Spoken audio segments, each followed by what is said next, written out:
ప్రభు ప్రేమ గతించలేదు, అతని కరుణ సమసిపోలేదు. ప్రతి ఉదయం వెదిగిన వారికి ప్రభు సమీపంలో ఉండను. మనం ప్రార్థన చేసుకుందాం. పరిశుద్ధాత్మదేవ, ఈరోజు ఆన్లైన్లో వాక్యం వినబోచున్న వారి జీవితాలను మార్చమని మేము ప్రార్థిస్తున్నాం. ఎంతో నమ్మకంతో విశ్వాసంతో మేము మొరపెడుతుండగా ప్రతి ఒక్కరి మొరను ఆలకించి జవాబు దయచేయమని ప్రార్థిస్తున్నాం. మేము నమ్ముతున్నామయ్యా, మేము విశ్వసిస్తున్నామయ్యా, మీ నామంలో అద్భుత క్రియలు ఆశ్చర్యక్రియలు జరిపించమని ప్రార్థిస్తున్నాం. మొరపెట్టుతున్నామయ్యా, మా మొరను ఆలకించి జవాబు దయచేయమని ప్రార్థిస్తున్నాం. యేసయ్యా, మేము విశ్వసిస్తున్నామయ్యా. ఆన్లైన్లో ఎంతో నమ్మకంతో విశ్వాసంతో గడిచిన 6 నెలల నుండి ఫాదర్ బెన్నీ గారు ఈ వాక్యాన్ని పరిచయం చేస్తున్నారు. అనేక మంది విడుదల పొందుకుంటున్నారు, స్వస్థతలు పొందుకుంటున్నారు, అద్భుత క్రియలు ఆశ్చర్యక్రియలు జరిపిస్తున్నారు. ఒక అడుగు ముందుకు వేసి ఫాదర్ గారు 5 రోజుల వడకాన్ని ప్రారంభించారు పోయిన నెలలో. ఆ వడకంలో ఎంతోమంది బిడ్డలు అనేక దేశాల నుండి, అనేక ప్రాంతాల నుండి వాక్యాన్ని వినిపించారు. ఆ వాక్యం వినడమే కాదు, ఈమెయిల్స్ ద్వారా, ఉత్తరాల ద్వారా, వాట్సాప్ ద్వారా వారి జీవితంలో జరిగిన ప్రతి ఒక్క సంఘటనలను వారు పంచుకున్నారు. చూడండి, మన పరిశుద్ధ గ్రంథంలో ధ్యానిస్తున్నాం. ఈ రోమిలకు రాసిన 10వ అధ్యాయం 17వ వచనంలో వాక్యం వినటం వలన మీకు విశ్వాసం లభిస్తుంది, ఆ విశ్వాసమే మీ జీవితాన్ని మార్చివేస్తుందని గుర్తుంచుకో బిడ్డ. ఈరోజు ఎప్పుడైతే యేసు వైపు చూసి నమ్మినట్లయితే, విశ్వసిస్తున్నట్లయితే ఖచ్చితంగా ప్రతి ఒక్కరి జీవితంలో గొప్ప కార్యం జరిపిస్తాడు. అందుకే మొరపెట్టుము, నీ మొరను ఆలకిస్తాను, నీకు జవాబిస్తాను. నీకు ఎరగని మహాసత్యములను, అద్భుత కార్యమును ప్రతి ఒక్కరి జీవితంలో జరిపిస్తాడు. మొరపెడితే చాలు బిడ్డ. ఈ సమయంలో మీరు ఎక్కడున్నా సరే, ఏ ప్రాంతంలో ఉన్నా సరే, యేసు వైపు దృష్టిని కేంద్రీకరించి మొరపెట్టండి. ఖచ్చితంగా యేసుని మొరను ఆలకిస్తాడు. మన దేవుడు పిలవగానే పలికే దేవుడుగా ఉన్నాడు. మీరు పిలిస్తే చాలు, ఖచ్చితంగా మీకు జవాబిస్తాడు. ఎరగని మహా అద్భుత కార్యములు, ఆశ్చర్యక్రియలు మీ జీవితంలో జరిపిస్తాడు. అటువంటి గొప్ప దేవుడు మన మధ్యలో ఉన్నాడు. కాబట్టి విశ్వాసంతో, నమ్మకంతో ఈ 5 రోజుల వడకంలో పాల్గొని దేవుని యొక్క దీవెనను, ఆశీర్వాదాలు మీరు పొందుకోవాలని మేము ప్రార్థిస్తున్నాం. ప్రభువా యేసయ్యా, మేము నమ్ముతున్నామయ్యా, మేము విశ్వసిస్తున్నామయ్యా. ఈ వడకంలో వారి జీవితాన్ని మార్చివేయమని ప్రార్థిస్తున్నాం. వారు పొందుకోలేనిది ఈరోజు పొందుకోబడును గాక. వారి జీవితంలో ఊహించని అద్భుత కార్యం జరగబడును గాక. మీరు పలికినారు ప్రభా, లెమ్ము తేజరిల్లు నా కాంతిని మీ మీద కుమ్మరిస్తానని వాగ్దానం ప్రకారం వాక్యం వినబోచున్న వారి జీవితంలో మీ అమూల్యమైన కాంతిని వారి మీద, వారి కుటుంబాల మీద ముద్రింపచేయమని, వారి జీవితంలో ఉన్న ప్రతి ఒక్క చీకటిని తరిమివేసి వారికి విడుదల దయచేయమని ప్రార్థిస్తున్నాం. ప్రభా యేసయ్యా, విశ్వసిస్తున్న వారికి సమస్తము సాధ్యమే అని తండ్రి, ఎంతో నమ్మకంతో వేలాది మంది ఈ వడకంలో పాల్గొని చుండగా వారి జీవితాన్ని మార్చివేయమని, వారు పొందుకునే రీతిలో వారు నడిపించమని ప్రార్థిస్తున్నాం తండ్రి. ఆమేన్. మనం ఈ సమయంలో వాక్యానికి వెళదాం. మొదటిగా మనం ధ్యానించినట్లయితే విలాప గీతాలు 3వ అధ్యాయము 22వ వచనము. అక్కడ ఏం రాసిందంటే, ప్రభు ప్రేమ గతించదు, అతని కరుణ సమసిపోదు, ప్రతి ఉదయము వెతికిన వారికి ప్రభు చెరలోనే ఉండును. అంటే మనం ప్రతి ఉదయం ప్రభు కొరకు దాహముతో, దప్పికతో వేచి ఉండినట్లయితే ప్రభు ఖచ్చితంగా మన దాహాన్ని తీర్చివేస్తాడు. అంటే మనం ఈరోజు 7 విషయాల గురించి మీతో నేను మాట్లాడాలని అనుకుంటున్నాను. మొదటిగా చూసినట్లయితే, నీ పేరు ప్రభునకు తెలుసు. మనం యేషయా రాసిన 43వ అధ్యాయము 1వ వచనం మనం చదువుతాం ఈ సమయంలో. యేషయా రాసిన 43వ అధ్యాయము 1వ వచనం చదవండి. అక్కడ ఏం రాస్తుందో చూద్దాం. కానీ యాకోబు, ఇప్పుడు నిన్ను చేసిన దేవుడు ఇట్లనుచున్నాడు, ఇప్పుడు నిన్ను చేసిన దేవుడు ఇట్లనుచున్నాడు. ఇజ్రాయేలు, నీకు రూపమిచ్చిన దేవుడు చూడండి పలుకుచున్నాడు, మనకి రూపం ఇచ్చిన దేవుడు ఇలా మాట్లాడుతున్నాడు.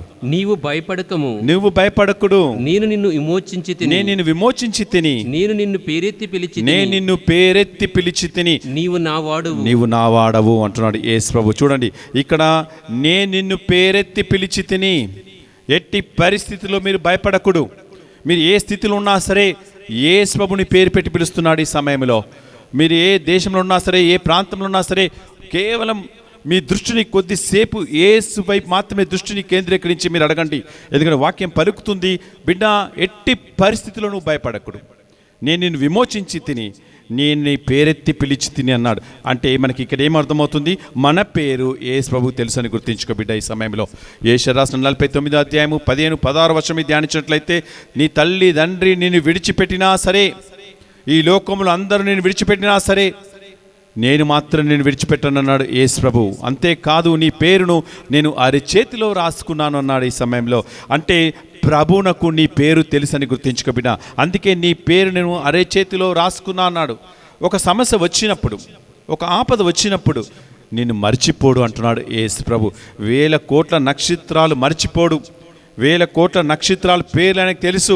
అందుకే ఈరోజు నిన్ను మర్చిపోడు, నీ పేరు ఆయనకు తెలుసు అని గుర్తించుకో బిడ్డ. ఈ సమయంలో నువ్వు కష్టాల్లో ఉన్నప్పుడు, నువ్వు బాధలు ఉన్నప్పుడు, సమస్యలతో ఉన్నప్పుడు, రోగాలతో ఉన్నప్పుడు నిన్ను విడిచిపెట్టే దేవుడు మన దేవుడు కాడు.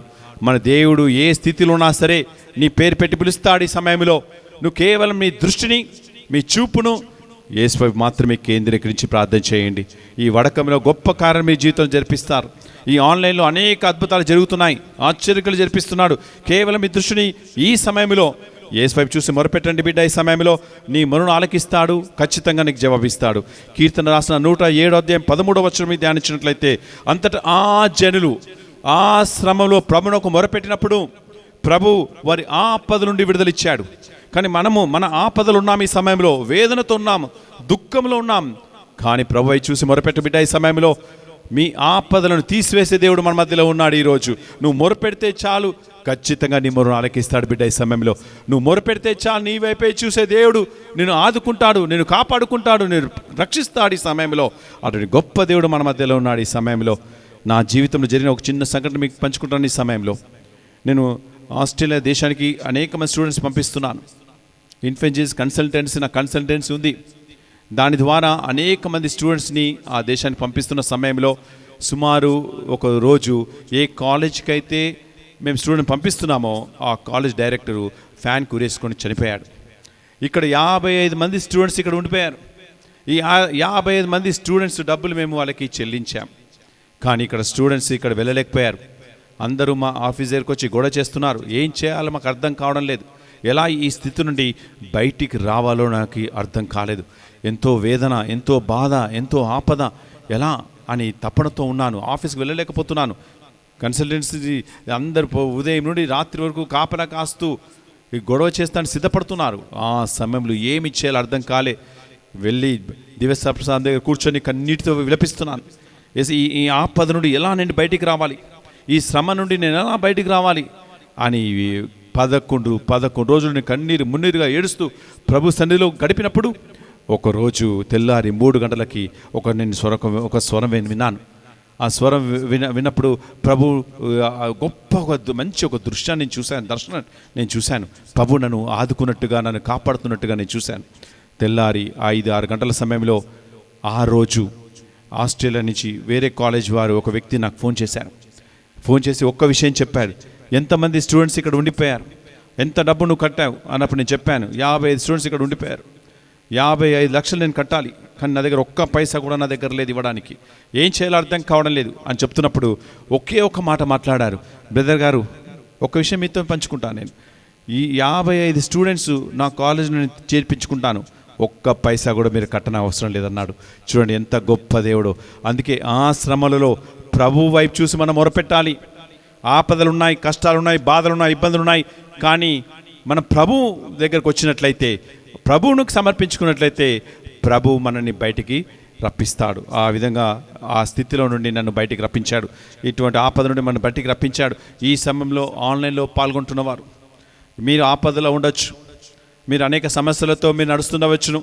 కానీ ఆ సమస్యల వైపు చూస్తూ, ఆపదల వైపు చూస్తూ ప్రభువు దగ్గరకు వచ్చి మొరపెట్టండి. ప్రభుని అడగండి. ఈ సమయంలో మీ ఆపదలను, ఇక్కట్లను తెంచివేస్తాడు. ఏ స్థితిలో ఉన్నా సరే, ఎంత పెద్ద ఆపద ఉన్నా సరే, ఆ ఆపద నుండి బయటికి రప్పించే దేవుడే మన దేవుడు. Praise the lord, praise the lord, praise the lord, praise the lord. మనం లూకా రాసిన 19వ అధ్యాయంలో మీరు ధ్యానించినట్లయితే ఇక్కడ జక్కయ్య గురించి మీరు వినవచ్చును. కానీ జక్కయ్య సుంకరుడు, మోసం చేసిన వ్యక్తి, అన్యాయంగా సంపాదించిన వ్యక్తి, అతని ద్వారా అనేక కుటుంబం నాశనం చేసిన వ్యక్తి. అటువంటి ఏ ఒక్క వ్యక్తి కూడా జక్కయ్యతో మాట్లాడరు. జక్కయ్య ఒకరోజు యేసు ప్రభు గురించి విన్నాడు. యేసు కొరకు తపనతో ఉన్నాడు. యేసు ప్రభుని ఎలాగైనా చూడాలని పొట్టివాడని జక్కయ్య మేడి చెట్టు ఎక్కి కూర్చున్నాడు. యేసు ఎరుకో వీధిలో వచ్చాడు. ఆ పైకి చూశాడు. జక్కయ్య దిగిరా అని పిలిచాడు. జక్కయ్య అనుకున్నాడు, ఇక్కడ వేలాది మంది ప్రజలు ఇక్కడ ఉన్నారు, నా పేరు ఎలా తెలుసు అని. నా పేరు ఎలా తెలుసు యేసు ప్రభుకు అనుకున్నాడు. ఎందుకంటే ఇక్కడ అనేక మంది, వేలాది మంది ఉన్నారు. నేను ఎంతో ఘోరమైన పాపం చేసిన వ్యక్తిని, అయినా యేసు ప్రభు నా పేరు పెట్టి పిలిచాడు. జక్కయ్య దిగి వచ్చాడు. యేసు ప్రభు ఎదురుగా నిలబడి జక్కయ్య ఒకే విషయం మాట్లాడాడు. నా ఆస్తిలో నేను సగం బాగా నేను పంచివేస్తాను. ఎవరికైతే నేను అన్యాయం చేశానో 4 రెట్లుగా నా ఆస్తిని ఇచ్చివేస్తాను అన్నాడు. చూడండి, ఇక్కడ ఒక విషయం గమనించండి. జక్కయ్య ఎటువంటి వ్యక్తి, జక్కయ్య జీవితం ఏ విధంగా ఉన్నది? అంత ఘోరమైన వ్యక్తి జక్కయ్య. అయినా సరే అటువంటి వ్యక్తిని పేరు పెట్టి పిలిచాడు యేసు ప్రభు. ఈరోజు నువ్వు ఆ స్థితిలో ఉన్నావా? నువ్వు ఘోరమైన స్థితిలో ఉన్నావా? పాప స్థితిలో ఉన్నావా? అయినా సరే నీ పేరు పెట్టి పిలుస్తాడు బిడ్డ. ఈ సమయంలో అడగండి. ఈ సమయంలో జక్కయ్య జీవితాన్ని మార్చిన దేవుడు నీ జీవితాన్ని మార్చివేస్తాడు.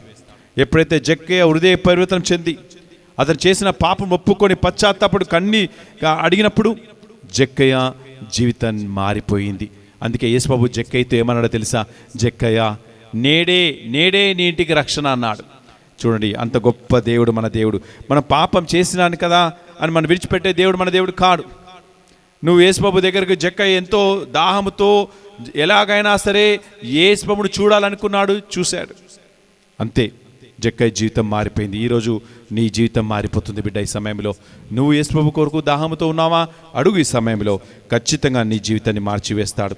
చూడండి, జక్కయ్యను మార్చిన దేవుడు నీ జీవితాన్ని మార్చివేస్తాడు. మనం పరిశుద్ధ గ్రంథం ధ్యానించినట్లయితే ఆదికాండం 12వ అధ్యాయంలో దేవుడు అబ్రహాముతో మాట్లాడుతున్నాడు. అబ్రహాము, నీ చుట్టాలను, నీ బంధువులను, నీ స్నేహితులను, నీ చెందిన సమస్తమును విడిచిపెట్టి వెళ్ళమన్నాడు. నేను ఒక మహాజాతిగా తీర్చిదిద్దుతానన్నాడు. నీ పేరు ప్రతిష్టలు అనేక ప్రాంతాల్లో వ్యాపింపచేస్తా అన్నాడు. చూడండి, అబ్రహాము వెంటనే విధేయత చూపించాడు. ఈరోజు నువ్వు విధేయత చూపిస్తున్నావా? నీవు అందరికీ ఒక దీవెనగా ఉందువు. నీవు అందరికీ దీవెనగా ఉంటావు. ఎప్పుడైతే అబ్రహాంతో మాట్లాడినప్పుడు అబ్రహాం వెంటనే శిరస వహించాడు, ఒప్పుకున్నాడు. అందుకే అబ్రహాం పేరు ప్రతిష్టలు అనేక ప్రాంతాల్లో వ్యాపింపచేశాడు. ఈరోజు నువ్వు దేవునికి విధేయత చూపించినట్లయితే నిన్ను కూడా దేవుడు గొప్ప వ్యక్తిగా మార్చివేస్తాడు. దేవుడు ప్రతి ఒక్కరితో మాట్లాడుతున్నాడు. ఈ సమయంలో నేను ఆశీర్వదిస్తాను, నేను దీవిస్తాను. ఎప్పుడు దేవునికి విధేయత చూపించినప్పుడు. అదేవిధంగా నా జీవితంలో జరిగిన మరొక సంఘటన మీకు పంచుకుంటాను. ఈ వాక్యంలోనికి రాకముందు నాకు ఏమాత్రం ఈ బైబిల్ గురించి కానీ ఈ వాక్యం గురించి నాకు ఏమాత్రం తెలియదు. ఎందుకంటే నా జీవితంలో నేను ఈ సినిమా ఫీల్డ్లో ఉండే, సినిమాలు తీస్తూ ఉన్నాము, రిలీజ్ చేస్తున్నాము, సినిమాలు కొంటున్నాము. అటువంటి స్థితిలో ఉన్న నన్ను యేసు ప్రభు ఎలా మార్చాడు చూడండి.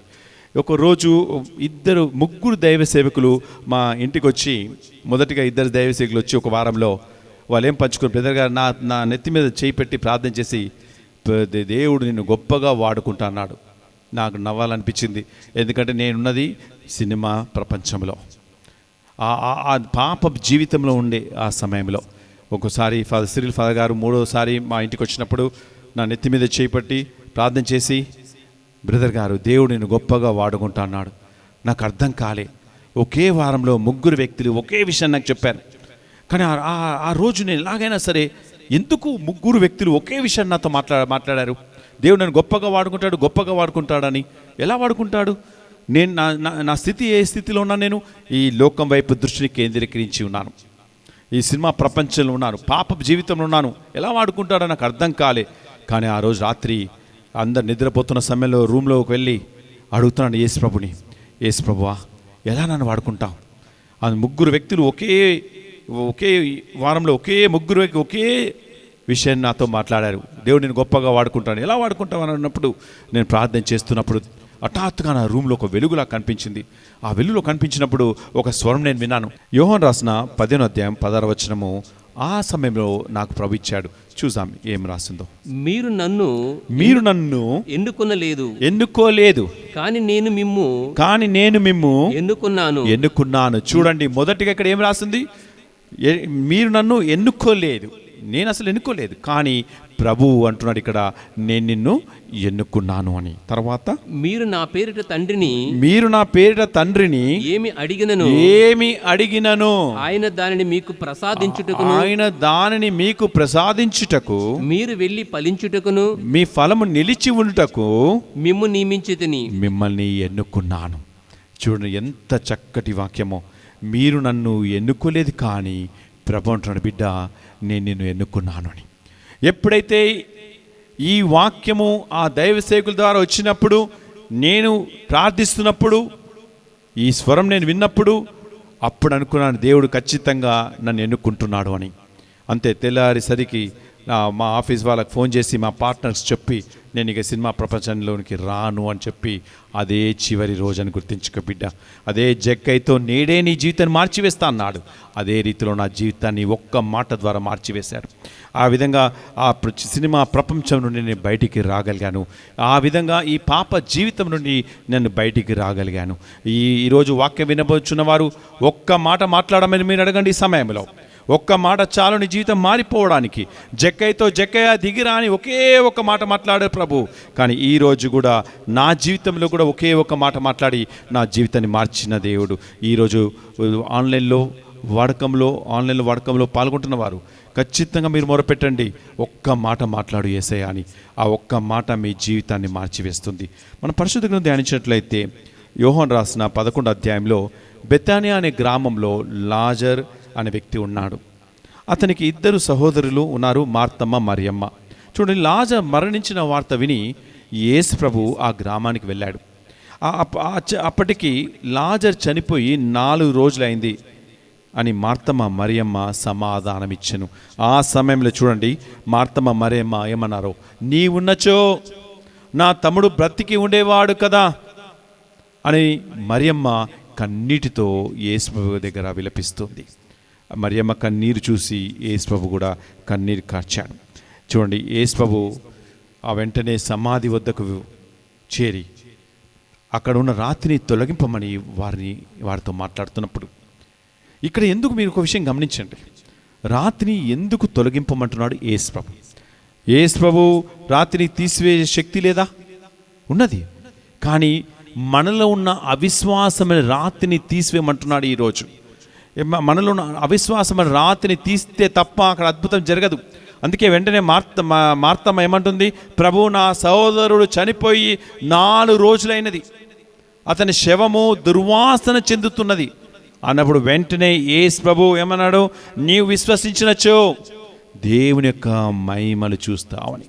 చూడండి బిడ్డ, నువ్వు నమ్మినట్లయితే, నువ్వు విశ్వసిస్తున్నట్లయితే ఖచ్చితంగా దేవుడు మన జీవితంలో గొప్ప కార్యం జరిపిస్తాడు. అందుకే రాతిని తొలగించమన్నాడు. మనలో ఎటువంటి రాతి మనలో ఉన్నది, ఆ రాతి తీసివేస్తే తప్ప నీ జీవితంలో గొప్ప కార్యం జరగదు. కాబట్టి మనలో ఉన్న ప్రతి రాతిని తీసివేయమని మీరు అడగండి. ఖచ్చితంగా యేసు ప్రభువు మనలో ఉన్న రాతిని తొలగించి వేస్తాడు. చూడండి, మనము మా ప్రార్థన మందిరంలో ఒక చిన్న జరిగిన సంఘటన మీతో పంచుకుంటాను. ఒకరోజు నేను వాక్యం పంచుకుంటున్న సమయంలో మా టీం మెంబర్స్ వారు స్తుతిస్తున్నారు, ఆరాధిస్తున్నారు. అందరు లేచి నిలబడి వాక్యాన్ని స్తుతించమని ఆరాధిస్తున్నప్పుడు, పాటలు పాడుతున్నప్పుడు ఒక సహోదరుడు తన భార్యను మా ప్రార్థన మందిరాన్ని తీసుకొచ్చాడు. వీల్ చైర్లో తీసుకొచ్చాడు. ఆమె పక్షవాత రోగంతో బాధపడుతున్నది. ఆ పేరు పద్మారెడ్డి అనే సహోదరి. 9.5 సంవత్సరం నుండి ఆమె వీల్ చైర్లోనే ఉన్నది. మొదటిసారిగా మా ప్రార్థన మందిరానికి వచ్చి ఆ ఆరాధనలో, ఆ పాటల్లో పాల్గొంటున్న సమయంలో హఠాత్తుగా ఆ భర్త ఏం చేశాడంటే, ఆ పద్మారెడ్డి ఆ సహోదరిని లేచి నిలబెట్టడం జరిగింది. వెంటనే 2 నిమిషాల్లోనే ఆ సహోదరి పడిపోయింది. లేపుతుంటే లేవట్లేదు, బాడీ అంతా కూడా చల్లగా అయిపోయింది. ఆ భర్త అనుకున్నాడు నా భార్య చనిపోయిందేమోనని. వెంటనే మేము ఆమెను గాంధీ హాస్పిటల్ తీసుకెళ్ళాం.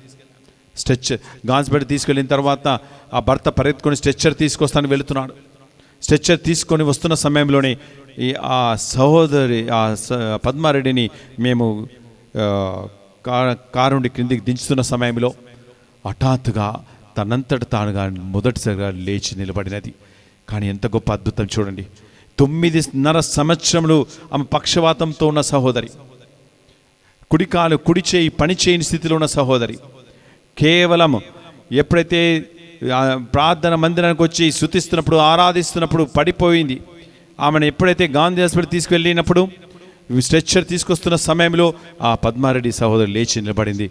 మొదటిసారిగా లేచి నిలబడ్డప్పుడు ఎంత ఆనందం అనిపించిందంటే, ఆమె అటు ఇటు తిరుగుతూ గంతులు వేస్తూ ఉండి చివరి మా దగ్గరకు వచ్చి, బ్రదర్ గారు మీరు మీ ప్రార్థన మందిరానికి వెళ్ళిపోండి, మేము నా భర్త నడుచుకుంటూ మీ ప్రార్థన మందిరానికి వచ్చి సాక్ష్యం ఇస్తా అన్నారు. ఆ రోజు పద్మారెడ్డి అనే సహోదరి, వీల్ చైర్లో వచ్చిన సహోదరి మా ప్రార్థన మందిరానికి వచ్చి అందరి సమక్షంలో సాక్ష్యాన్ని పంచుకున్నది. అంటే ఎంత గొప్ప దేవుడో చూడండి. ఈరోజు నువ్వు ఏ స్థితిలో ఉన్నా సరే ప్రభు వైపు చూసి మీరు మొరపెట్టండి బిడ్డ.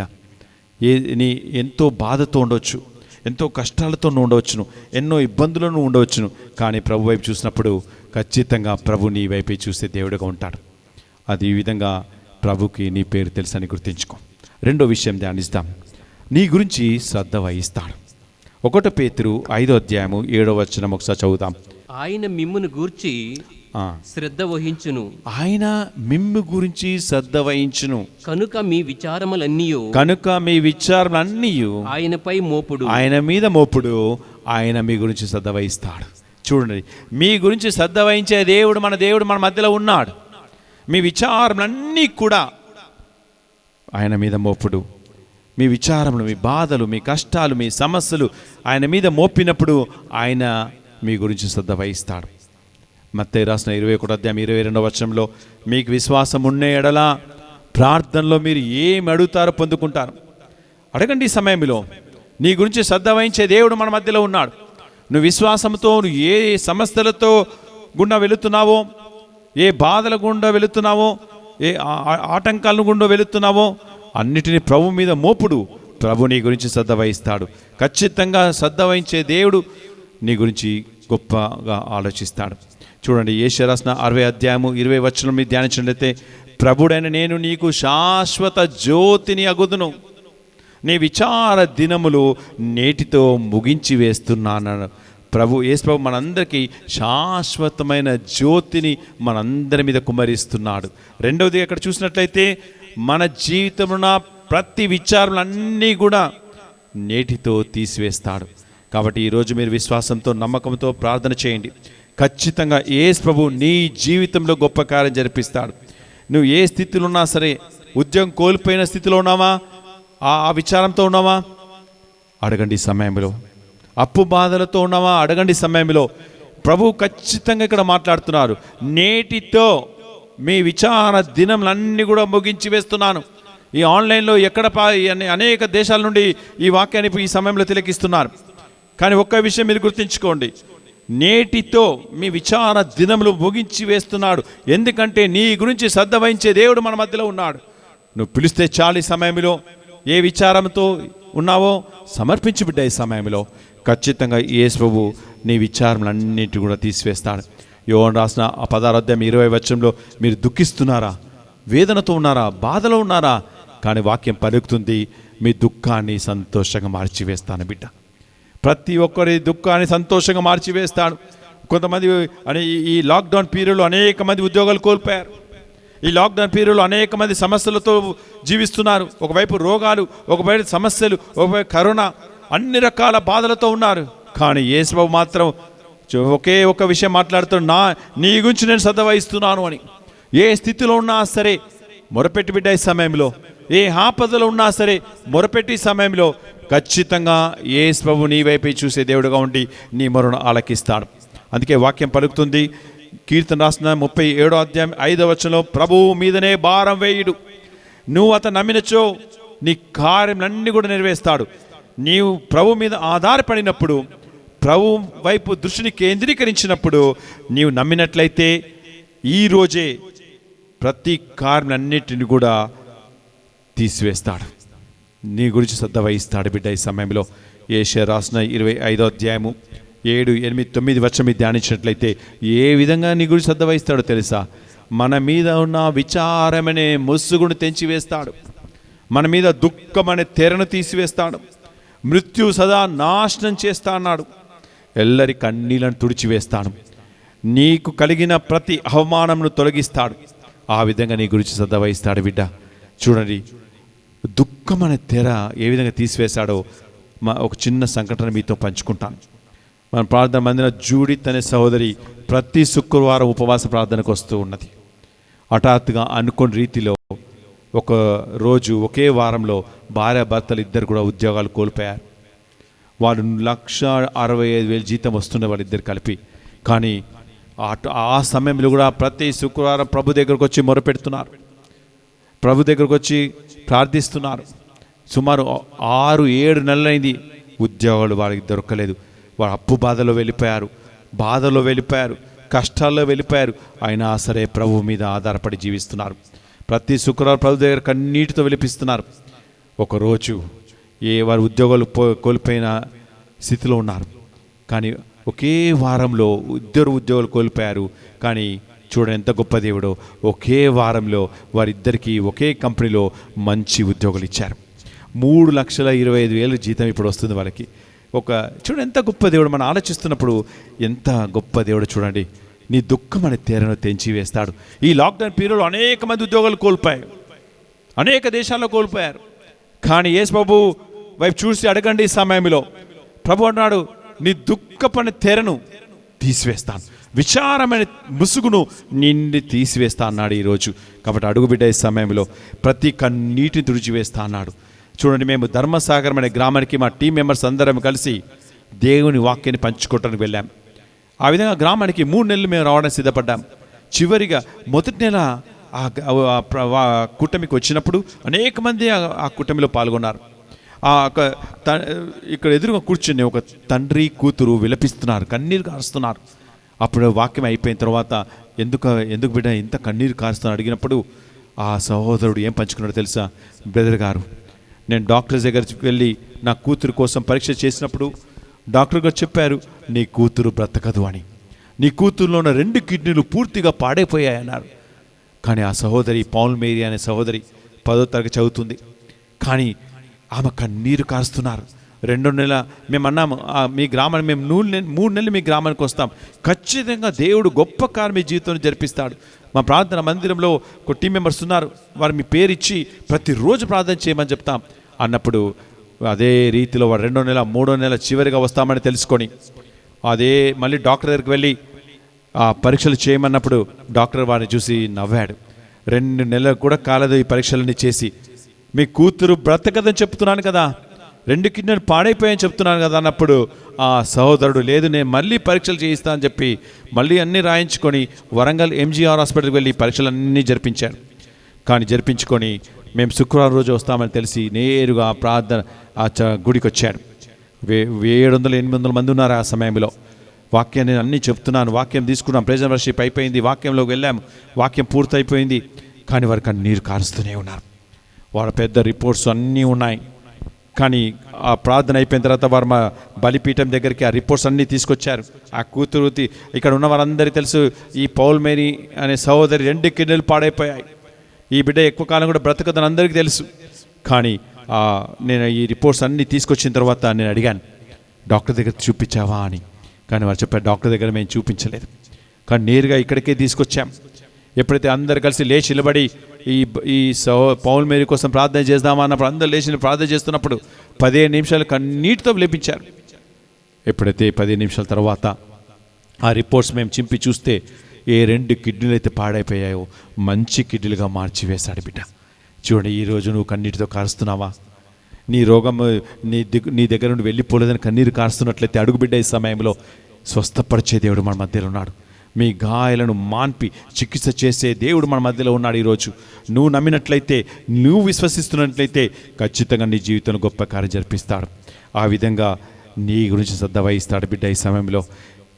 ఎక్కడైతే నువ్వు అవమానమును తొలగించి వేస్తాడు, ఎక్కడైతే నీ జీవితంలో అవమానం చెందావో అదే ప్రాంతంలో దేవుడు నేను లేపుతాడని గుర్తించుకో బిడ్డ.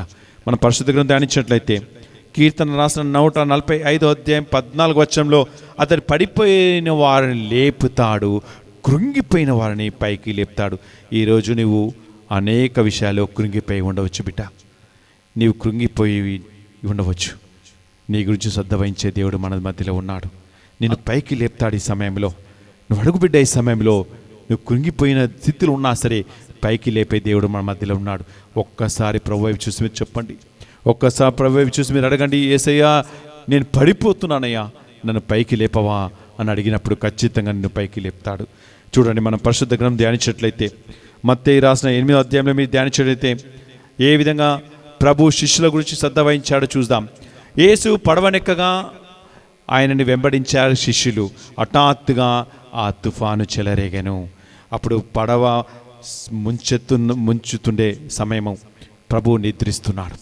ఈ శిష్యులు ప్రభు దగ్గరికి వచ్చి, ప్రభువు మమ్మల్ని కాపాడు, రక్షించమని అడుగుతున్నారు. అప్పుడు ప్రభు లేచి గాలిని, సముద్రమును గద్దించి వేసింది.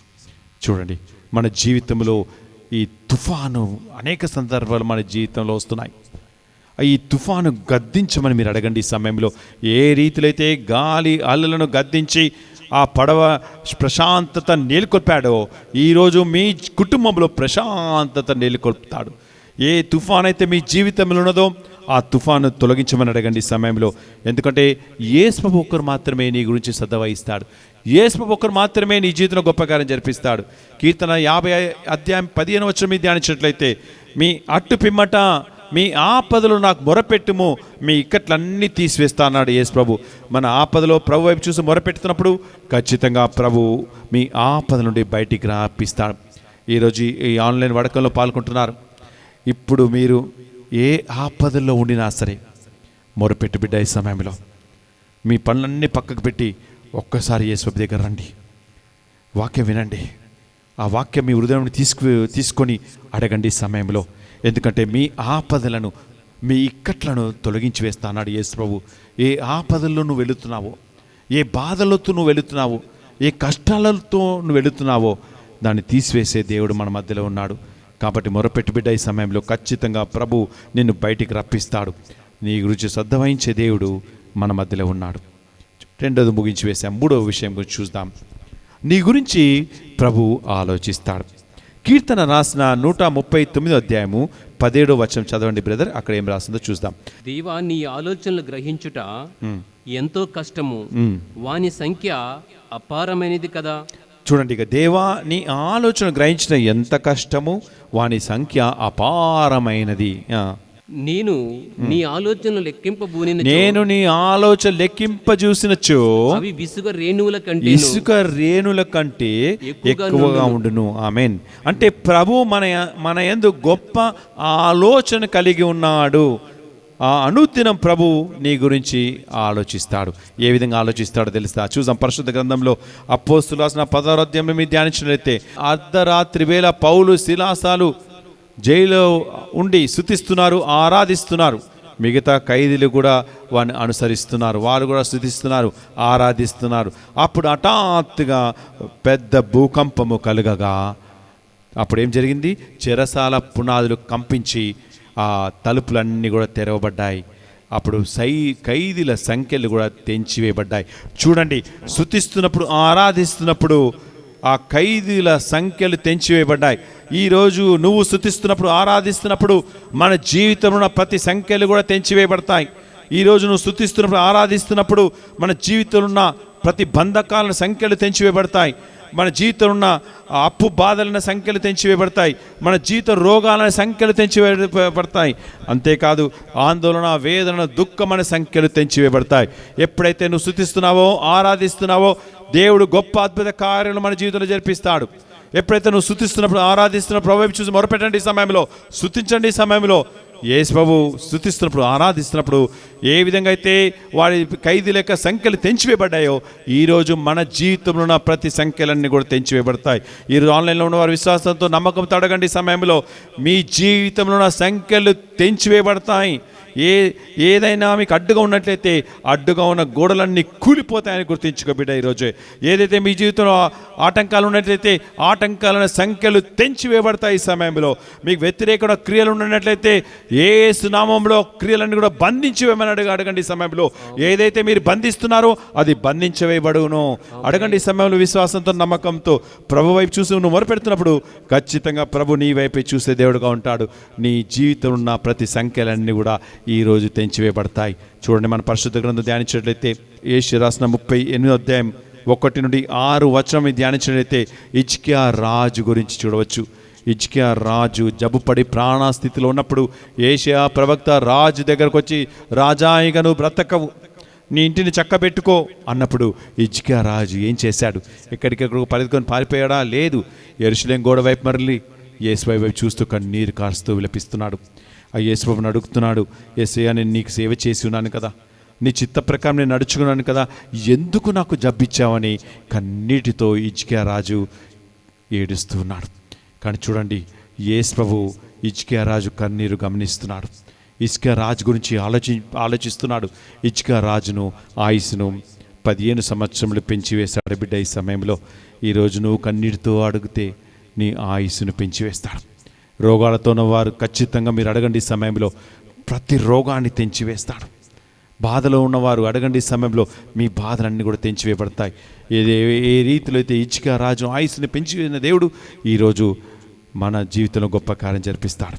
మత్తయి రాసిన 14వ అధ్యాయంలో ప్రభు 5,000 మంది గురించి ఆలోచిస్తున్నాడు. ప్రజలు 3 రోజుల నుండి అక్కడే ఉండి వాక్యాన్ని వినుచున్నారు. సుమారు 5,000 మంది ఉన్నారు. శిష్యులతో ప్రభు వీరికి భోజన సదుపాయాలు ఏర్పాటు చేయమని చెప్పినప్పుడు ఆ శిష్యులు ఏమన్నారో తెలుసా? ప్రభు, మా దగ్గర 5 రొట్టెలు 2 చేపలు మాత్రమే ఉన్నాయి అన్నప్పుడు వాటిని ప్రభు దగ్గర తీసుకొచ్చి సమర్పించినప్పుడు ప్రభు వాటిని ఆశీర్వదించి త్రుంచి శిష్యులకు ఇచ్చి అందరికీ భోజనాలు ఏర్పాటు చేయమన్నారు. చూడండి ఎంత గొప్ప దేవుడో. 5,000 మంది గురించి ప్రభు ఆలోచిస్తున్నాడు. మనం పరిశుద్ధ గ్రంథం ధ్యానించినట్లయితే ఇర్మియా రాసిన 39వ అధ్యాయం 18వ వచనము ఒకసారి చదవండి. అక్కడ ఏం రాసిందో చూస్తాం. ప్రభు ఇర్మియాతో మాట్లాడుతున్నాడు. ఇక్కడ నేను నిన్ను రక్షిస్తాను, నీ మీద ఏ కత్తివాత పడదు, నువ్వు నన్ను నమ్మితివి కనుక బ్రతికి బయట పడగలవు. చూడండి, ప్రభు ఇర్మియాతో మాట్లాడుతున్నాడు. ఇర్మియా, నేను రక్షిస్తాను, నీ మీద ఏ కత్తివాత పడదు, నువ్వు నన్ను నమ్ముకున్నావు కాబట్టి బ్రతికి బయట పడగలవు. ఒకరోజు నేను ఈ వాక్యాన్ని సెయింట్ యాన్ సిస్టర్స్కి పంచుకుంటున్నాను. ఆ పంచుకుంటున్న సమయంలో హఠాత్తుగా ఒక సహోదరి నర్సుగా పనిచేస్తుంది విజయమేరీ హాస్పిటల్లో. ఆ వాక్యం వినటానికి లాస్ట్లో కూర్చున్నది. ఆమె వచ్చి కూర్చొని నా సమయంలో నేను ఈ వాక్యం మాట్లాడుతున్నాను. ఈ వాక్యము ఆమె విని కన్నీరు కారుస్తుండే. వాక్యం అంతా పూర్తయిపోయిన తర్వాత ఆ సహోదరి నా దగ్గరకు వచ్చి, బ్రదర్ గారు, ఈరోజు ఈ వాక్యం నాకే ఇచ్చాడు యేసు ప్రభు అన్నది. నేను అడిగాను, ఎందుకమ్మా అని అడిగాను. బ్రదర్ గారు, నేను డాక్టర్ దగ్గర చూపించినప్పుడు, డాక్టర్ దగ్గర వెళ్ళి పరీక్షలు చేయించినప్పుడు, ఒక డాక్టర్ దగ్గర వెళితే నీ యూట్రస్ తీసివేయాలి, యూట్రస్లో క్యాన్సర్ గడ్డ ఉందని చెప్పినప్పుడు మరొక డాక్టర్ దగ్గర వెళ్ళినప్పుడు ఆ డాక్టర్ కూడా చెప్పారు, అదే రిపోర్ట్స్ అదే విధంగా చెప్పాడు. మూడో డాక్టర్ దగ్గర వెళ్ళాను, మూడో డాక్టర్ కూడా అదే విషయాన్ని చెప్పాడు. ఈ బాధను తట్టుకోలేకపోతున్నాను. ఎందుకంటే నాకు వివాహం కూడా జరగలేదు, 23 సంవత్సరాలు నాకు. కానీ యూట్రస్ తీసేయాలి, క్యాన్సర్ గడ్డగా ఉందని చెప్తున్నారు. కానీ ఆ సమయంలో నేను ఈ గదిలో ఈ వాక్యం వచ్చి వింటున్నప్పుడు మీరు ఈ వాక్యం పంచుకుంటున్నారు. ఏ కత్తివాత నీ మీద పడదు, నువ్వు నమ్ముకున్నావు కాబట్టి నేను రక్షిస్తాను, నువ్వు బ్రతికి బయటపడగలవు, ఈ వాక్యం యేసు ప్రభు నాకే ఇచ్చాడు అని చెప్పి సంతోషంగా ఆ సహోదరి ఆ రోజు వెళ్ళిపోయింది.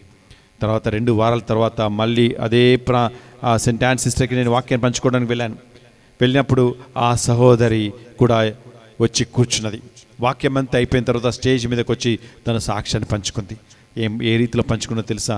2 వారాల కిందట ఎంతో వేదనతోనూ బాధతోనూ కన్నీటితో ఉన్నాను నేను.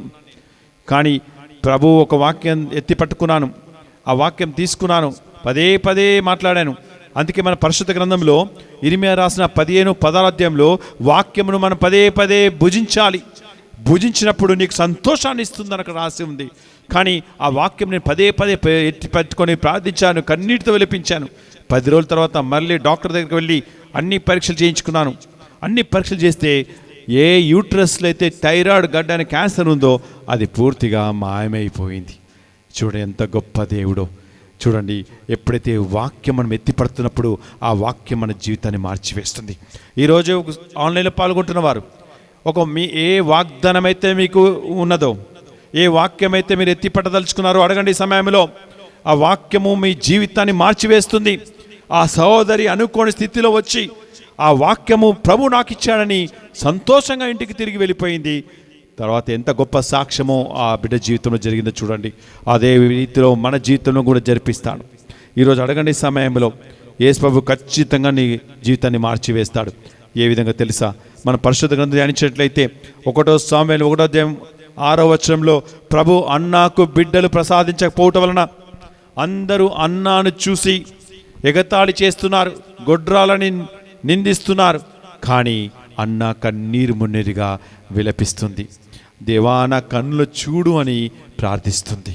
అన్న ప్రభు నాకు ఒక మగబిడ్డ ఇవ్వమా అని ప్రార్థిస్తున్నప్పుడు, మొరుపెడుతున్నప్పుడు ప్రభు అన్నకు ఒక మగబిడ్డను ఇచ్చాడని గుర్తించుకో బిడ్డ. ఆ విధంగా నువ్వు అడగలవా? ఈ సమయంలో అనేక మంది అనేక నిందలు నీ మీద వేసి ఉండవచ్చును. ముఖ్యంగా పిల్లలు లేని వారు ప్రార్థన చేయండి. ఈ సమయంలో ఏ ప్రాంతంలో ఉన్నా సరే మీ గర్భాన్ని తెరిచే దేవుడు మన మధ్యలో ఉన్నాడు. ఈరోజు అన్న ఏ విధంగా కన్నీరు మున్నీరుగా ప్రార్థించినప్పుడు అన్న కన్నీరును యేసుబాబు గమనించాడు. ఈరోజు నువ్వు ఎక్కడున్నా సరే, ఏ ప్రాంతంలో ఉన్నా సరే అడుగు. ఈ సమయంలో అన్న గర్భాన్ని తెరిచిన దేవుడు మీ గర్భాన్ని తెరుస్తాడు. అన్న మగబిడ్డనివ్వమని ప్రార్థించినప్పుడు యేసుబాబు మగబిడ్డనిచ్చాడు. ఆమె సామువేలు అని పేరు పెట్టింది ఆ మగబిడ్డకి అని గుర్తించుకో బిడ్డ. ఈ సమయంలో ఎక్కడున్నా సరే మీరు అడగండి. ఈ సమయంలో అడిగితే తప్ప మన దేవుడు ఇచ్చే దేవుడుగా ఉంటాడు. చూడండి, న్యాయాధిపతి గ్రంథంలో 16వ అధ్యాయం ధ్యానించినట్లయితే సంసోను ఎంతో అభిషేకంతో ఉండే, కానీ ఎప్పుడైతే సంసోను లోకం వైపు తన దృష్టిని కేంద్రీకరించినప్పుడు, సంసోను ఒక స్త్రీ తర్వాత మరొక స్త్రీతో పాపం చేసినప్పుడు సంసోనులో నా అభిషేకాన్ని కోల్పోయాడు. ఫిలిష్తీయులు సంసోను కళ్ళని పీకివేశాడు. కానీ అదే అధ్యాయంలో 16వ అధ్యాయం 28వ వచనం ధ్యానించినట్లయితే సంసోను కన్నీటితో విలపిస్తున్నాడు. యేసయ్య ఒక్కసారి నా వైపు చూడవా, ఒక్కసారి అని అడుగుతున్నాడు.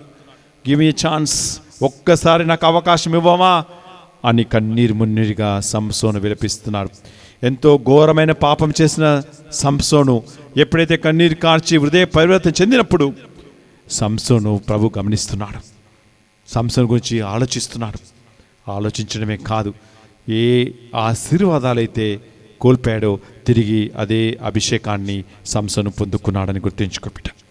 మన పరిశుద్ధ గ్రంథం ధ్యానించినట్లయితే 2 సామువేలు 11వ అధ్యాయంలో మీరు ధ్యానించినట్లయితే దావీదు గురించి ఇక్కడ చూడవచ్చు. దావీదు ఎంతో అభిషేకంతో నింపబడిన వ్యక్తి. ఒకరోజు స్నానమాడు స్త్రీ చూసి యుద్ధానికి వెళ్లకుండా దావీదు ఉండిపోయాడు. ఆ స్త్రీ ఎంతో అందగత్తే. ఆమె ఎవరని తెలుసుకొని, ఉరియా భార్య అని తెలుసుకొని తన దగ్గర రప్పించుకొని ఆ స్త్రీతో దావీదు పాపం చేశాడు. ఒక్కసారి చూడండి, ఆ పాపం చేసిన వ్యక్తి ఆ పాపము నిందను భర్త మీద వేయాలని భర్తని పిలిపించి భర్తను ఉరియాను హత్య చేశాడు. చూడు, దావీదు అంతకుడుగా మారిపోయాడు. మన జీవితం కూడా చూడండి, గమనించినట్లయితే ఒక పాపం చేసిన తర్వాత మరొక పాపంలోనికి అడుగు పెడతాం. అదే దావీదు జీవితంలో కూడా జరిగింది. ఎప్పుడైతే ఒక పాపం చేసిన తర్వాత మరొక పాపం చేశాడు, కానీ అదే దావీదు పశ్చాత్తాపడి కన్నీటితో విలపిస్తున్నాడు. యేసయ్యా నా కన్నీటిని సీసాలు వేసి లెక్కించవా అంటున్నాడు దావీదు. చూడండి, దావీదు ఏ విధంగా ప్రార్థన చేశాడో. కీర్తన 51వ అధ్యాయం 10వ వచనంలో ప్రభు నాకు నిర్మల హృదయం దయచేయమని దావీదు విలపిస్తున్నాడు. నాకు నూతనమైన స్థిరమైన మనస్సును దయచేయమని దావీదు విలపిస్తున్నాడు. అదే దావీదు కీర్తన 51వ అధ్యాయం 11వ వచనంలో దేవా నన్ను నీ సన్నిధి నుండి గెంటి వేయకుము, నీ పరిశుద్ధాత్మను నాలో నుండి తీసివేయకుము అని దావీదు విలపిస్తున్నాడు. చూడండి, దావీదు ప్రార్థన యేసు గమనిస్తున్నాడు. మన జీవితంలో కూడా ఎంత పాపం చేసినా సరే మన ప్రభు దగ్గరకు వచ్చి మొరపెడుతున్నప్పుడు, మనం పశ్చాత్తాప హృదయంతో ప్రభుని అడుగుతున్నప్పుడు ఖచ్చితంగా ప్రభు నీ పాపం లెక్కించడు, నీకు విజయాన్ని ఇస్తాడు. చూడండి, ఏ పాపమైతే మన జీవితంలో దాగి ఉన్నాయో మా పాపమును సమర్పించుకొని అడగండి. ఈ సమయంలో పశ్చాత్తాపం చెందండి. దావీదు కన్నీటితో వినిపించాడు, దేవా నీ పరిశుద్ధాత్మను నా నుండి గెంటి వేయకుము అని. దావీదు యొక్క ప్రార్థన ఆలకించబడినది. చూడండి, మా ప్రార్థన మందిరంలో ఒక హిందూ సహోదరి, పూజ అనే సహోదరి మా ప్రార్థన మందిరానికి వచ్చింది. ఆమె కన్నీటితో విలపిస్తుంది. ఆమె టాటా సర్వీస్ కంపెనీలో మేనేజర్గా పనిచేస్తుంది.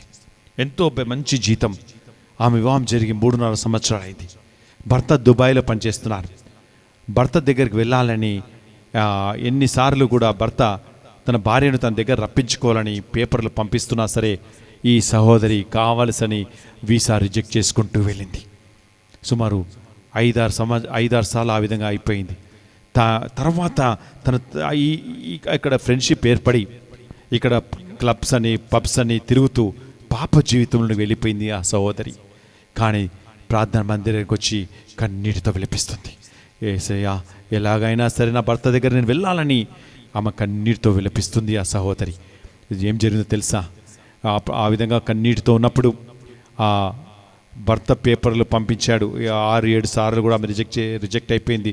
చివరిగా 8వ సారి మా ప్రార్థన మందిరానికి వచ్చి మొరపెడుతుంది. నేను చెప్పాను, మీరు 9 వారాలు మా శుక్రవారం మా ప్రార్థన మందిరం రండి, మీరు కన్నీటితో విలపించండి, యేసు ప్రభు ఖచ్చితంగా నీ జీవితంలో గొప్ప కార్యం జరిపిస్తాడు. ఆ 9 వారాల విశ్వాసంతో ప్రార్థన మందిరానికి వచ్చి ప్రార్థనలో పాల్గొని చివరికి వీసాకి వెళ్ళినప్పుడు బ్రదర్ గారు నా కోసం ప్రార్థన చేయమన్నప్పుడు మేము ప్రార్థన చేశాం. ప్రార్థన చేసినప్పుడు ఆమె ఒక్కో విషయం చెప్తుండే, ఈసారి వీసా రాకపోతే నేను చచ్చిపోతానని. కానీ వీసా వెళ్ళకముందు నేను చెప్పాను, దేవుడు గొప్ప దేవుడు మన మధ్యలో ఉన్నాడు, ఖచ్చితంగా ఈసారి మీకు వీసా ఇప్పించి రప్పిస్తాడు. అయితే ఆమె మంగళవారం రోజున వీసా కౌన్సిలేట్కి వెళ్ళింది. 9 వారాల తర్వాత ఆ వీసా పేపర్స్ అన్నీ కూడా ఆఫీసర్ తీసుకున్నాడు, కూర్చోపెట్టాడు. సుమారు 4:30 గంటలకి ఆ సమయం అయిపోతున్నా కూడా ఆమె దగ్గర నుంచి నాకు ఏ ఫోన్ కూడా రావడం లేదు. చివరికి 5 గంటలకు ఆ సహోదరి ఫోన్ చేసి, బ్రదర్ గారు నాకు ఈసారి వీసా దేవుడు ఇచ్చాడని చెప్పింది. చూడండి ఎంత గొప్ప దేవుడు. అది అసాధ్యము కానీ సాధ్యం చేసే దేవుడు మన దేవుడు. ఎప్పుడైతే నువ్వు చేసిన పాపంలో ఒప్పుకొని పశ్చాత్తాపడి కన్నీరు కార్చినట్లయితే యేసు ప్రభువు నీ కన్నీరు గమనిస్తాడు. ఎప్పుడైతే నువ్వు హృదయ పరివర్తనం చెంది ప్రభు దగ్గర పరిగెత్తుకొని వచ్చినట్లయితే ప్రభు నీ కన్నిటిని గమనించి నీకు విజయం ఇస్తాడు. తప్పిపోయిన కుమారుడు జీవితం చూడవచ్చు. లూకా రాసిన 10వ అధ్యాయంలో తండ్రితో పోట్లాడి ఆస్తిని తీసుకొని విచ్చలవిడిగా తిరిగి భోగ విలాసాలు అనుభవించి మొత్తం పోగొట్టుకున్నా సరే తిరిగి తండ్రి దగ్గరికి వచ్చినప్పుడు కనువిప్పి కలిగి తండ్రి దగ్గరికి వచ్చినప్పుడు ఆ తండ్రి ఆ బిడ్డని చూసి కౌగలించుకున్నాడు, ముద్దు పెట్టుకున్నాడు, అతుక్కున్నాడు.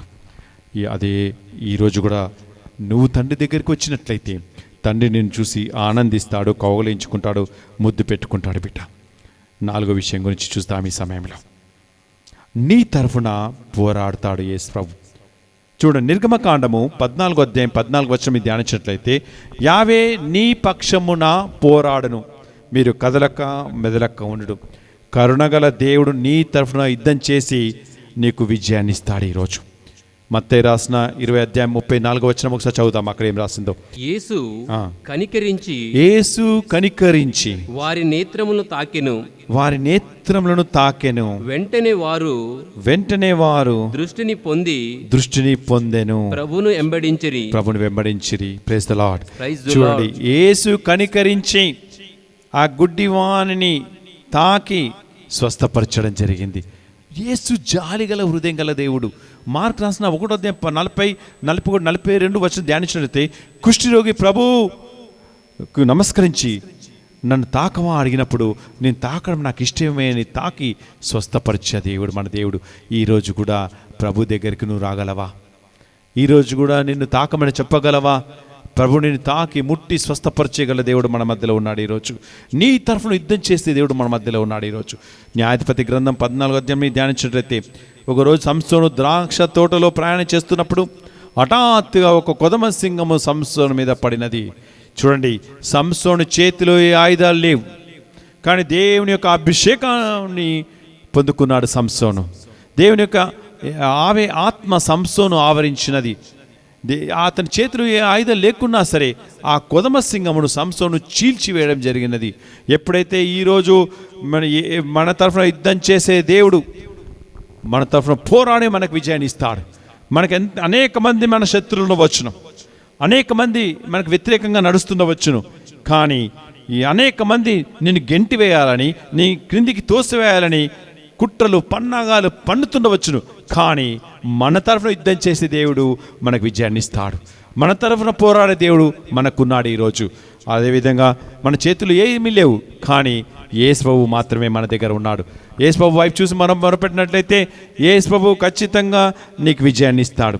చూడండి మన పరిశుద్ధ గ్రంథంలో కీర్తన రాసిన 68వ అధ్యాయము 1-2 వచనం మీద ధ్యానించినట్లయితే, మీ శత్రువులను నేను చెల్లా చెదురు చేస్తాను, నిన్ను ద్వేషించు వారు పారిపోతారు, నిప్పు ఎదుట మైనము ఏ విధంగా కరిగిపోతున్నదో ఈరోజు మీ శత్రువులందరూ కూడా కరిగిపోతారు. ఈరోజు మీ శత్రువులందరూ కూడా నేను విడిచిపెట్టి పారిపోతారు. ఎందుకో తెలుసా? నీ తరఫున యుద్ధం చేసే దేవుడు మన మధ్యలో ఉన్నాడు. నీ తరఫున పోరాడే దేవుడు మన మధ్యలో ఉన్నాడు.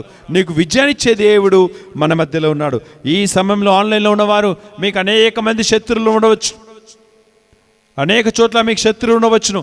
కానీ నీ తరఫున యుద్ధం చేసి నీ గొప్ప విజయాన్నిచ్చే దేవుడు మాత్రము మన మధ్యలో ఉన్నాడు. ఈరోజు నువ్వు శత్రువులను చూసి భయపడనక్కర్లేదు, ఈ సమస్యలు చూసి కృంగిపోనక్కర్లేదు, ఈ దుఃఖము చూసి వేదనతో బాధపడనక్కర్లేదు. వాటన్నిటి మీద విజయం ఇచ్చే దేవుడు మన మధ్యలో ఉన్నాడు. మన తరఫున పోరాడి నీకు ఖచ్చితంగా విజయాన్ని ఇస్తాడని గుర్తించుకో బిడ్డ. ఈరోజు 5వ విషయం వెళ్దాం. ఈ సమయంలో నీ కోసం గొప్ప ప్రణాళికలు కలిగి ఉన్నాడు. ఇర్మియా రాసిన 29వ అధ్యాయం 11వ వచనం ధ్యానించినట్లయితే అక్కడ ఏం రాసిందో చూస్తాం. యేసు ప్రభు ప్రతి ఒక్కరికి జీవితంలో గొప్ప ప్రణాళికలు కలిగి ఉన్నాడు. ఆన్లైన్లో పాల్గొన్న వారు మీ జీవితంలో గొప్ప ప్రణాళికలు కలిగి ఉన్నాడు. ఈ చింతలు, బాధలు, విచారము నేను ఏమీ చేయజాలవు.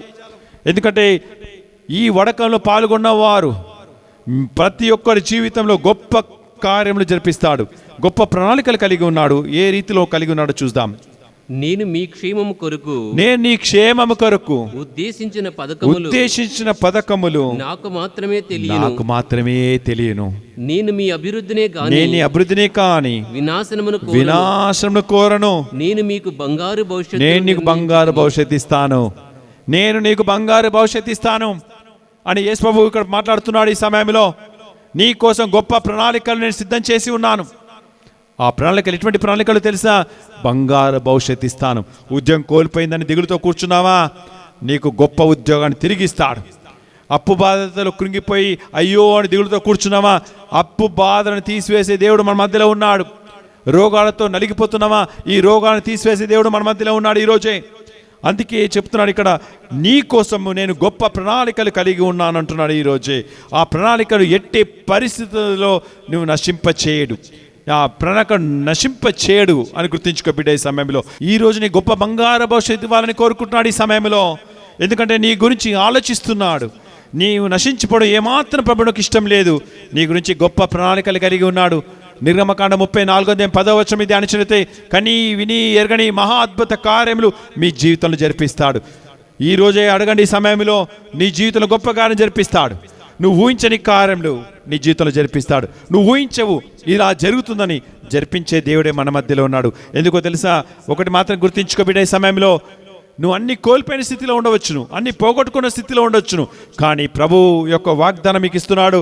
నీ గురించి గొప్ప ప్రణాళిక కలిగి ఉన్నాను. రెండోదిగా నీకు బంగారు భవిష్యత్తు ఇస్తాను. మూడోదిగా నీవు కోల్పోయిన స్థితి నుండి మళ్ళీ నేను అంతకంటే ఉన్నత స్థానంలోకి నేను తీసుకెళ్తానంటున్నాడు ఈ ప్రభువు. మనం ప్రస్తుత గ్రంథం ధ్యానించినట్లయితే యోహాను రాసిన 10వ అధ్యాయం 7వ వచనంలో, నా యందు మీరును మీ యందు నా మాట నిలిచినచ్చో మీరు ఏమి కోరుకుంటారో దాన్ని పొందుకుంటారు ఈరోజే. అంటే అనుదినము మీరు ప్రభు మీద ఆధారపడినప్పుడు నీ జీవితంలో గొప్ప కార్యం జరిపిస్తాడు. మీ జీవితంలో గొప్ప కార్యం జరిపిస్తాడు బిడ్డ. ఈ సమయంలో మత్తయి రాసిన 4వ అధ్యాయం 18 నుండి 22 వచనం ధ్యానించినట్లయితే, వలవేసి చేపలు పట్టుచున్న జారులను ప్రభు పిలిచాడు. మీరు నన్ను అనుసరింపుడు, నేను మనుషులను పట్టేవారుగా చేస్తా అన్నాడు. ఆ జాలరులు అన్నిటి విడిచిపెట్టి ప్రభుని అనుసరించారు, ప్రభుని వెంబడించారు. వెంబడించిన తర్వాత ఏం జరిగింది? ప్రభు వారిని శిష్యులుగా చేసుకున్నాడు. ఈరోజు నిన్ను నన్ను ఈ లోక ప్రమాణాల వైపు దృష్టిని కేంద్రీకరింపకుడు, నన్ను అనుసరింపుము, నా దగ్గరికి రా అని పిలుస్తున్నాడు. ఈ సమయంలో నేను గొప్పగా నీ జీవితాన్ని మార్చివేస్తాను, గొప్ప వ్యక్తిగా నేను మార్చివేస్తాను. ఎప్పుడైతే గొప్ప ప్రణాళికలుగా నీ గురించి నేను గొప్ప ప్రణాళికలు కలిగి ఉన్నానంటున్నాడు యేసు ప్రభు. నువ్వు నన్ను అనుసరించినట్లయితే నీకు బంగారు భవిష్యత్తు ఇస్తానాడు యేసు ప్రభు. 6వ విషయం చూస్తాం. ఈ సమయంలో ప్రభు మనకు తోడుగా ఉన్నాడు. మన పరిశుద్ధ గ్రంథం ధ్యానించినట్లయితే మత్తయి రాసిన 28వ అధ్యాయము 20వ వచనంలో, లోకంతం వరకు సర్వదా నీకు తోడుగా ఉన్నానన్నాడు. అంటే అన్ని వేళల్లో ప్రభు తోడుగా ఉన్నాడు. ఎవరు నీకు తోడుగా ఉన్నా ఉండకపోయినా ప్రభు వాగ్దానం ఇస్తున్నాడు బిడ్డ. ఈ సమయంలో బిడ్డ, నేను నీకు తోడుగా నీడగా అండగా ఉన్నాను. చూడండి, యెషయా రాసిన 41వ అధ్యాయం 10వ వచనం ధ్యానించినట్లయితే, నువ్వు భయపడకు, నీకు నేను తోడుగా ఉన్నాను, నీకు నీడగా ఉన్నాను, నీకు అండగా ఉన్నాను, అన్ని విషయాల్లో నీకు విజయాన్ని ఇస్తా అన్నాడు. అంటే ప్రభు మనకు తోడుండగా మనకు విరోధులు ఎవరు?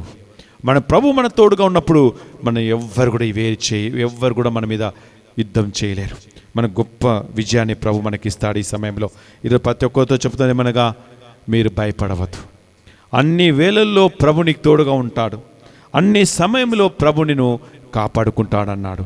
చూడండి, ఈరోజు మీరు అడగండి, ఈ సమయంలో అన్ని వేళల్లో అన్ని సమయంలో యేసు ప్రభు నీకు తోడుగా నీడగా అండగా ఉంటాడు. ఈ ఆన్లైన్లో వడకంలో పాల్గొంటున్న వారు ఈ సమయంలో మీరు చెప్పండి, ఈ సమయంలో ప్రభు నీకు తోడుగా ఉన్నాడు, నీకు నీడగా ఉన్నాడు, నీకు అండగా ఉన్నాడు, నీకు గొప్ప విజయాన్ని ఇస్తాడు. ఈ లోకంలో అందరూ నేను విడిచిపెట్టి ఉండవచ్చును, అందరూ నేను ఎగతాళి చేసి ఉండవచ్చును, అందరూ నేను అసహించుకొని ఉండవచ్చు, కానీ ప్రభువు మాత్రము నీ చేయి విడిచిపెట్టే దేవుడు కాడు. నీకు చేదోడు వాదడుగా ఉండి నేను నడిపిస్తాడు. ప్రభు నీ గొప్ప కార్యం నీ జీవితంలో జరిపిస్తాడు. ఎందుకో తెలుసా, ప్రభు అంటున్నాడు, నీకు నేను తోడుగా ఉన్నాను, ఆశ్చర్యక్రియడు అద్భుతక్రియ నీ జీవితంలో జరిపిస్తా అంటున్నాడు ప్రభు.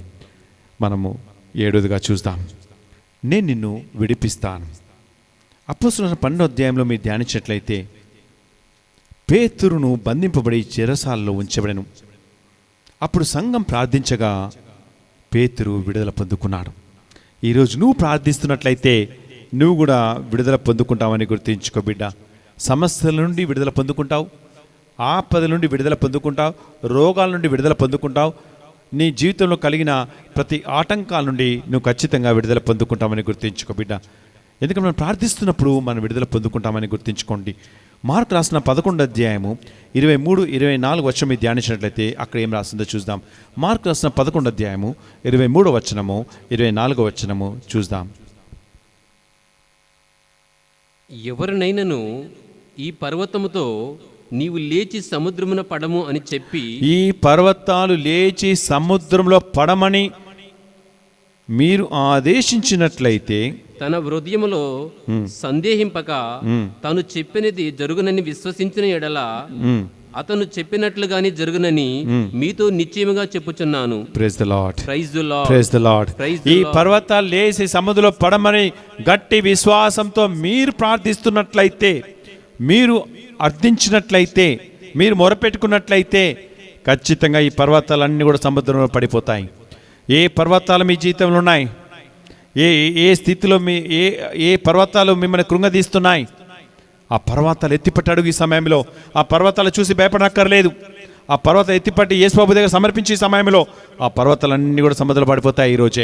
ఈ రోజు నీకు విడుదల ఇస్తాడు. ఈ రోజు నీ జీవితంలో గొప్ప కార్యం జరిపిస్తాడు. ఏ పర్వతాలు మీలో ఉన్నాయి? రోగాలున్నాయా, ఆపదలున్నాయా, కష్టాలున్నాయా, ఇబ్బందులున్నాయా, ఇక్కట్లున్నాయా? అన్ని రకాలైన పర్వతాల మీ నుండి విడిపించబడతాయి. ఈ రోజే మీరు మొరపెడితే చాలు, మిమ్మల్ని ఆలకిస్తాడు. ఈ సమయంలో ఏ పర్వతాలు మిమ్మల్ని కృంగదీస్తున్నాయి? ఉద్యోగం కోల్పోయాయా అనే సమస్యలు అనే పర్వతాల్లో ఉన్నావా? అడుగు. ఈ సమయంలో తిరిగి మీ ఉద్యోగాలు కల్పిస్తాడు యేసు ప్రభు. అటు గొప్ప దేవుడు మన మధ్యలో ఉన్నాడు. కనుక మీరు ప్రార్థింపుడు, ప్రార్థనలో మీరు దేనినైనా అడిగినను, ప్రార్థనలో మీరు ఏ వేటినైనా అడిగినను దానిని మీరు తప్పక పొందుదురని, దాన్ని మీరు తప్పక పొందుకుంటారని అని విశ్వసించుడు. చూడండి, ప్రార్థన చేయమన్నాడు. ఈ పర్వతాలు చూసి భయపడిపోయి పరిగెత్తుకొని పారిపోనక్కర్లేదు. ఈ పర్వతాలు లేచి సముద్రంలో పడమని మీరు గట్టిగా అడిగినట్లయితే, మీరు విశ్వాసంతో అడిగినట్లయితే మీ జీవితంలో ఉన్న ఈ పర్వతాలన్నీ కూడా తుడిచివేయబడతాయి, తెంచివేయబడతాయి. కాబట్టి మీరు అడగండి. ఈ సమయంలో తప్పకుండా మీ జీవితంలో గొప్ప కార్యం జరిపిస్తాడు. లూకా రాసిన 13వ అధ్యాయంలో మీరు ధ్యానించినట్లయితే, ఒక స్త్రీ 18 సంవత్సరం నుండి అపవిత్ర ఆత్మచే పీడింపబడుచున్నాను. ఆ స్త్రీ ఎంత వేదన అనుభవించిందో మీరు గుర్తించుకోండి. 1, 2, 3 సంవత్సరాలు కాదు, 18 సంవత్సరాలు సైతాను బంధకాలలో ఉన్న ఆమెను ప్రభు విడిపించాడు. ప్రతి సైతాను బంధకాల నుండి విడిపించే దేవుడు మన మధ్యలో ఉన్నాడు. మన పరిశుద్ధ గ్రంథం ధ్యానించినట్లయితే మత్తయి రాసిన 4వ అధ్యాయం 23వ వచనంలో, లూకా రాసిన 4:40 వచనంలో, మత్తయి రాసిన 15:30 వచనంలో, మత్తయి రాసిన 14 వచనంలో మీరు ధ్యానించినట్లయితే అనేక మంది దురాత్మలతో ఉండినవారు, అనేక రకాలైన బంధకాల్లో ఉన్నవారు యేసు వద్దకు తీసుకొని రాగా యేసు వారి సైతాను బంధకాల నుండి వారందరినీ విడిపించాడు. చూడండి, ఈరోజు ఆన్లైన్ వారు, వాక్యం వింటున్నవారు ముఖ్యంగా ఇంకొకటి గమనించండి. ఈ 5 రోజులు ఒక మంచి అవకాశం మీకు. ఈ 5 రోజులు వడకంలో మీరు పాల్గొనండి. మీ జీవితంలో ఎంతో గొప్ప కార్యాలను ప్రభు జరిపిస్తాడు. మీ జీవితంలో ఊహించని కార్యాలను జరిపిస్తాడు. కానీ విని ఎరగని మహా అద్భుత కార్యంలో ఈ 5 రోజు వడకల్లో ప్రభు జరిపిస్తాడు. ఎందుకంటే పోయిన నెలలో ఫాదర్ గారు మా 5 రోజుల వడకాన్ని ప్రారంభించారు. వేలాది మంది ప్రజలు ఆ వడకాన్ని చూశారు. అనేక మంది విడుదల పొందుకున్నారు, అనేక మంది స్వస్థతలు పొందుకున్నారు. వారు అనేక మంది జీవితంలో గొప్ప కార్యం జరిపించాడు, ఊహించని కార్యం జరిపించాడు. ఈ వడకంలో కరుణ వడకం ఇది. ఆయన మర్సీ, ఆయన కృప, ఆయన కరుణ, ఆయన దయ, ఆయన కనికరము వడకంలో పాల్గొన్న వారందరి మీద కుమ్మరించబడుతుంది. కాబట్టి మనము విశ్వాసంతో అడగండి. ఈ సమయంలో ఖచ్చితంగా ఈ వడకంలో పాల్గొన్నవారు గొప్ప దీవెనను, ఆశీర్వాదాలు ప్రభు నుండి పొందుకుంటారు. అందుకే ప్రభు ప్రేమ గతించదన్నాడు, అతని కరుణ సమసిపోదు. మనం 7 విషయాల గురించి ధ్యానించాం. మొదటిగా మనం ధ్యానించాం, నీ పేరు ప్రభువునకు తెలుసు. రెండవదిగా నీ గురించి శ్రద్ధ వహిస్తున్నాడు. మూడవదిగా నీ గురించి ఆలోచిస్తున్నాడు బిడ్డ. నాలుగవదిగా నీ తరఫున మన ప్రభు పోరాడతాడు. ఐదవదిగా మన జీవితంలో ప్రభు గొప్ప ప్రణాళికలు కలిగి ఉన్నాడు. ఆరోదిగా ప్రభు నీకు తోడుగా ఉన్నాడు. ఏడవదిగా ప్రభు నిన్ను విడిపిస్తాడు. ఈ 7 అంశాలను మీరు ధ్యానం చేయండి. ప్రార్థన చేసుకుందాం.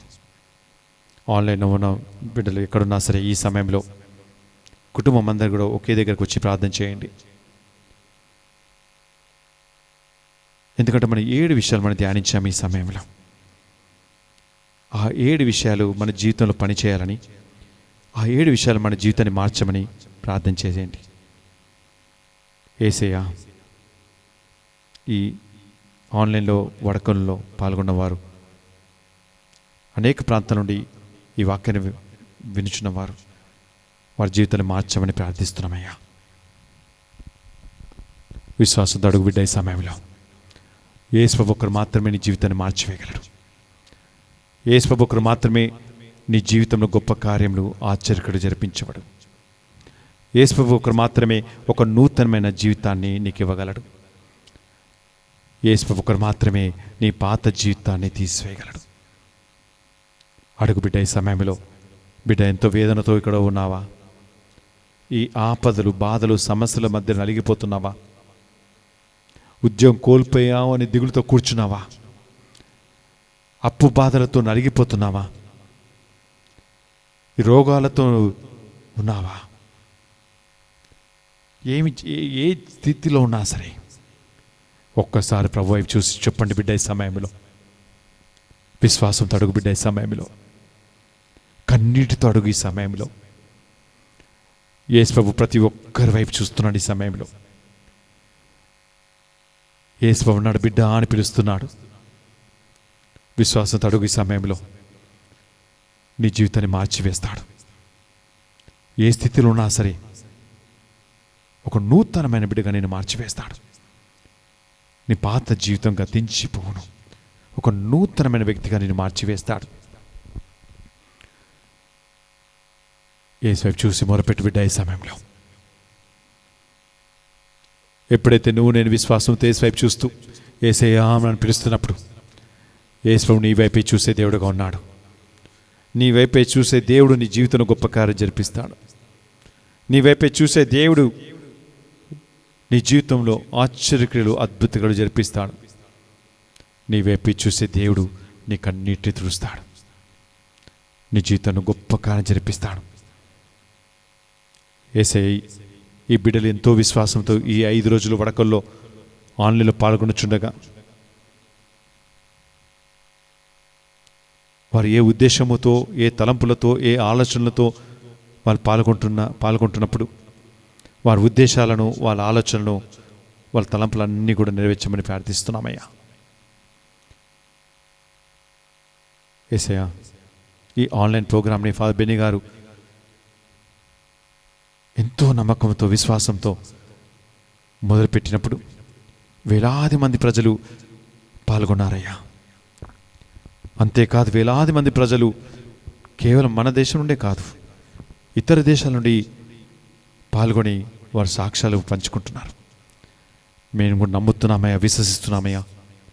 ఈ 5 రోజుల్లో గొప్ప సాక్ష్యాలు వారు పంచుకోబడును గాక. వారి జీవితంలో జరిగినది పంచుకోబడును గాక. వారికి కోల్పోయినది తిరిగి రప్పించమని ప్రార్థిస్తున్నాం. వారి జీవితాలు మార్చమని, గొప్ప కార్యములు జరిపించమని, వారికి విడుదల దయచేయమని యేసు నామములో ప్రార్థన చేసి పెట్టుకుంటున్నాం తండ్రి. ఆమేన్. ఆమేన్. ఆమేన్. Praise the lord. Praise the lord. Praise the lord. Praise the lord.